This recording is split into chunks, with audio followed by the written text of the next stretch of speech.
نحمده ونصلي على رسوله الكريم أما بعد فأعوذ بالله من الشيطان الرجيم بسم الله الرحمن الرحيم اتل ما أوحي إليك من الكتاب وأقم الصلاة إن الصلاة تنهى عن الفحشاء والمنكر ولذكر الله أكبر والله يعلم ما تصنعون۔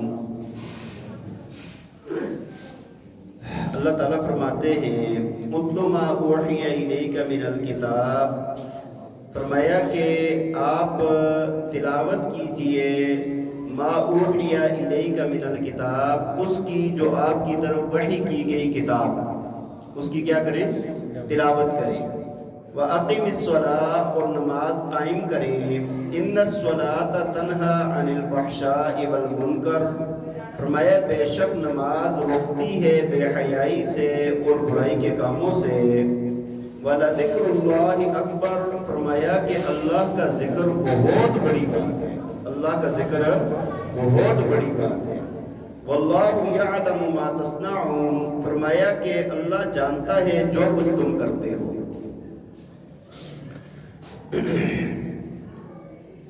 بھائی سورہ عنکبوت کی آیت نمبر 45 ہے اور 21واں سپارہ ابتدا سے 21ویں سپارے کی پہلی آیت ہے۔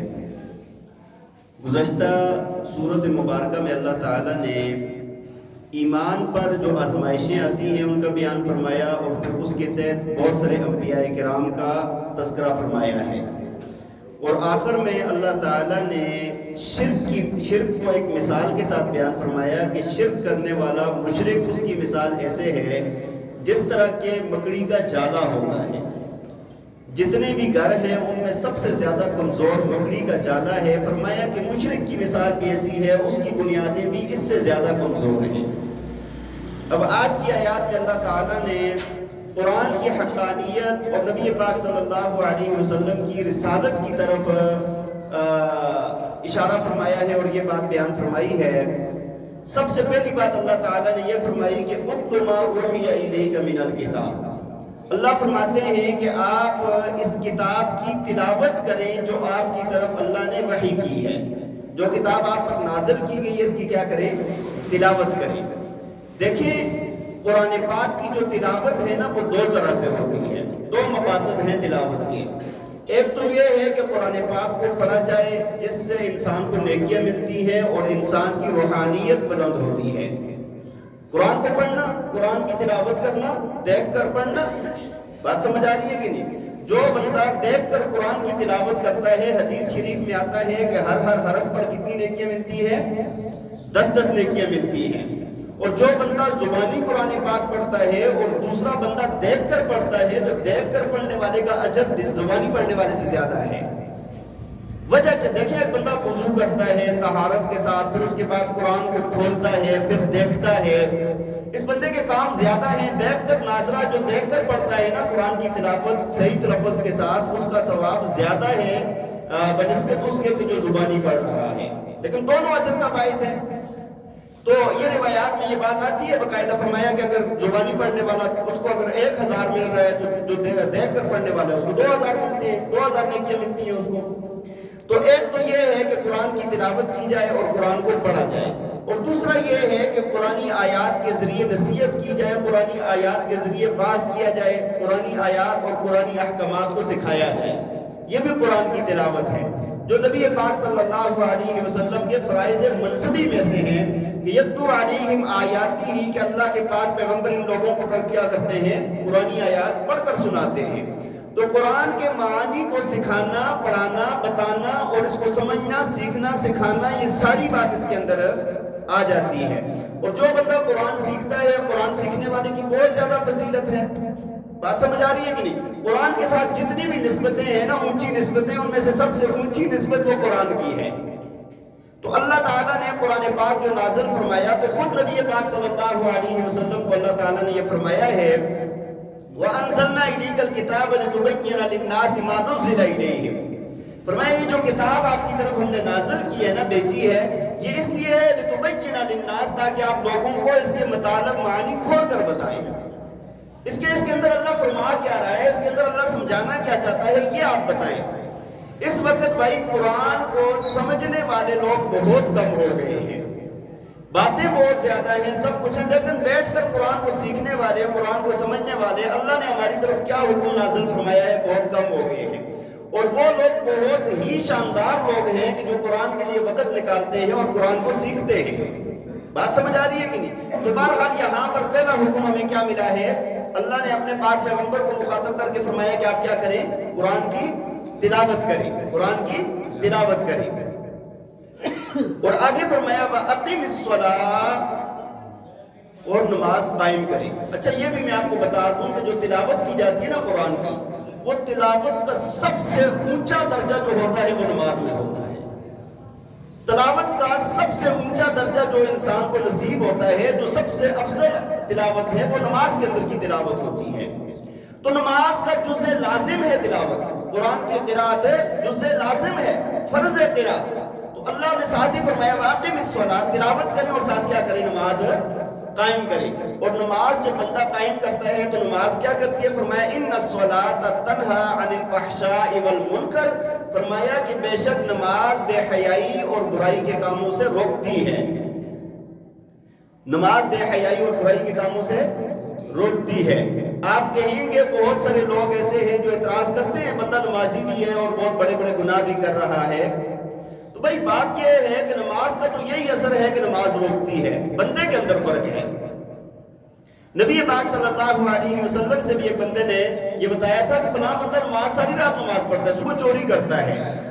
فرمایا کہ یہ نماز کا اس نے بھی اثر قبول نہیں کیا، جب یہ پورا اثر قبول کرے گا تو چوری خود بخود اس سے چھوٹ جائے گی۔ اسی طرح آپ دیکھیں نا کہ ایک دوائی ہے جو کسی بیماری کے لیے تیر بہدف کا کام کرتی ہے، لیکن کسی بندے پر اثر کرتی ہے، بعض بندوں پر نہیں کرتی۔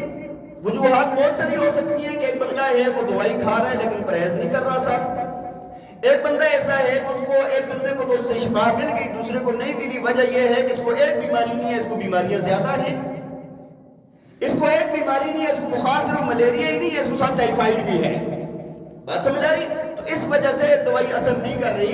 اسی طرح جب قرآن کو اس کے جتنے بھی اصول ہیں ان کے ساتھ جب نماز پڑھی جائے گی نا، نماز پڑھی جائے گی تو نماز ضرور بے حیائی سے روکے گی انسان کو۔ بات سمجھ آ رہی ہے کہ نہیں؟ ورنہ نماز پڑھنے والوں کے متعلق تو اللہ نے یہ بھی فرمایا نا فَوَيْلٌ لِّلْمُصَلِّينَ، فرمایا ہلاکت ہے نمازیوں کے لیے، الَّذِينَ هُمْ عَنْ صَلَاتِهِمْ سَاهُونَ، فرمایا کہ جو اپنی نمازوں کے مقصد سے غافل ہیں۔ بھائی بندہ اگر نماز میں کھڑا ہو گیا، اس کو نہ خشوع خضوع کا پتہ، نہ اس کو کسی اور بات کا پتہ، نہ اس کی قرات ٹھیک ہے، نہ اس کی طہارت ٹھیک ہے، تو یہ بندہ اس کی نماز اس پر اثر نہیں کرے گی نا۔ یہ پوری اس کی طہارت اچھی ہو، اس کا نماز کا سارا طریقہ اچھا ہو، خشوع خضوع اس کے اندر موجود ہو، تو یہ بندہ پورا اجر لے کر جاتا ہے۔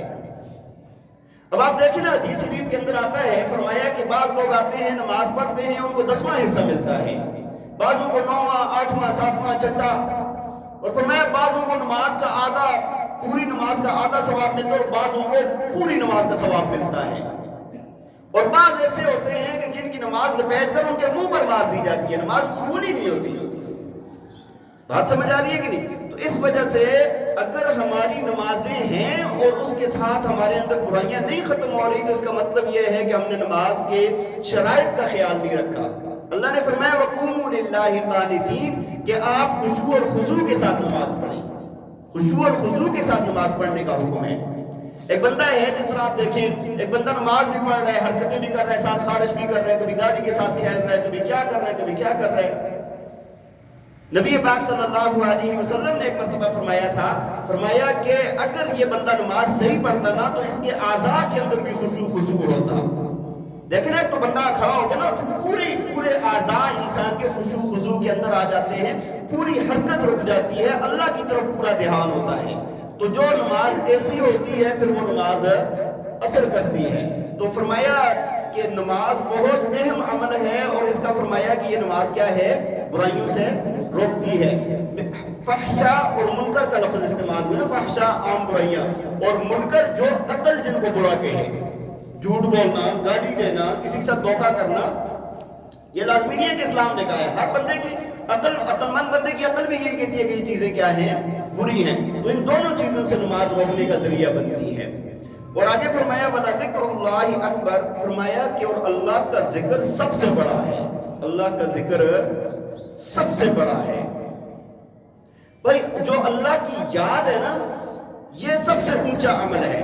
اللہ تعالیٰ نے قرآن پاک میں فرمایا ہے یا ایھا الذین آمنوا اذکروا اللہ ذکرا کثیرا، اے ایمان والو ذکر کرو، ذکر کثیر کرو۔ ایک روایت کے اندر آتا ہے نبی پاک صلی اللہ علیہ وسلم نے فرمایا ایک پہاڑ کے اوپر چڑھ رہے تھے، فرمایا کہ یہ دیکھو یہ سیر کرو، فرمایا یہ وہ پہاڑ ہے، اور ساتھ ہی فرمایا کہ بازی لے گئے مفردون۔ صحابہ نے پوچھا مفردون کون ہے؟ فرمایا کہ جو ہر وقت اللہ کی یاد میں لگے رہتے ہیں، ذاکرین اللہ کثیرا والذاکرات، اللہ کے نبی نے فرمایا جو کثرت سے ذکر کرنے والے مرد ہیں اور کثرت سے ذکر کرنے والی عورتیں ہیں۔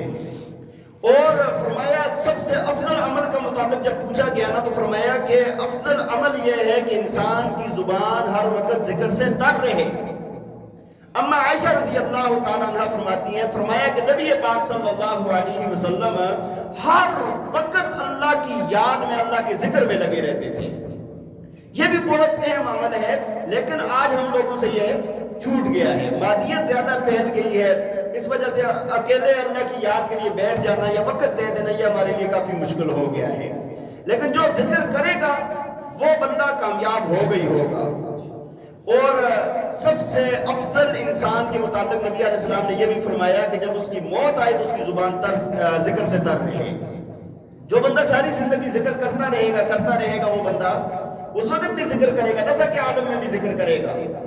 آپ دیکھیں نا کئی لوگ میں نے ایسے دیکھے ہیں، ہمارے قریبی رشتہ دار تھا، وہ ملٹری کرنے لگ گیا، یہ نہیں ہوتی راجہ بازار والی، تو رات کو سویا ہوا، میں نے سنی اس سے، ہاں راجہ بازار لگا ہوا ہے، سویا ہوا، میں نے دیکھا راجہ بازار فلانی جگہ، مطلب سواٹا راجہ بازار، وہ جدھر وہ جاتے تھے نا وہ پوری رات کو لگا رہا۔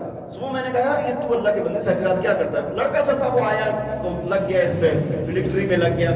تو جو بندہ کہتا رہتا ہے نا پھر وہ بے خیالی میں بھی ہوتا ہے اس سے۔ بات سمجھ آ رہی ہے کہ نہیں؟ وہ ایک واقعہ اس طرح کا آیا ہے کہ ایک بندہ اس طرح کوئی بات کر رہا تھا اور بعد میں نا تسبیح پھیرنا شروع کر دی، تو وہ بعد میں تسبیح پر بھی وہی پڑھ رہا ہے۔ بات سمجھ آ رہی ہے کہ نہیں؟ بعض دفعہ میرے ساتھ بھی یہ ہوتا ہے کہ میں اگر کسی کو دم ڈالتا ہوں نا کبھی، تو بعد میں نا میں دم ڈال دیا فارغ ہو گیا، مطلب فون پہ ڈالا، سامنے ڈالا، اچھا اس کا دم تو ختم ہو گیا، میں پڑھ رہا ہوں، مجھے گھر والی کہتی ہے بس کر دے، دم ہو گیا۔ بات سمجھ، مطلب جو بندہ کر رہے نا توجہ کے ساتھ، تو پھر وہ کام لاشعوری میں بھی انسان کر رہا ہوتا ہے۔ جو بندہ ساری زندگی اللہ اللہ کرتا رہا، مرتے ہوئے بھی اس کو اللہ کی یاد آئے گی۔ اللہ تعالیٰ اور آگے فرمایا ہے واللہ یعلم ما تصنعون، فرمایا کہ اللہ خوب جانتا ہے جو کچھ تم کرتے ہو۔ اللہ تعالیٰ ہمیں عمل کرنے کی توفیق عطا فرمائے۔ وآخر دعوانا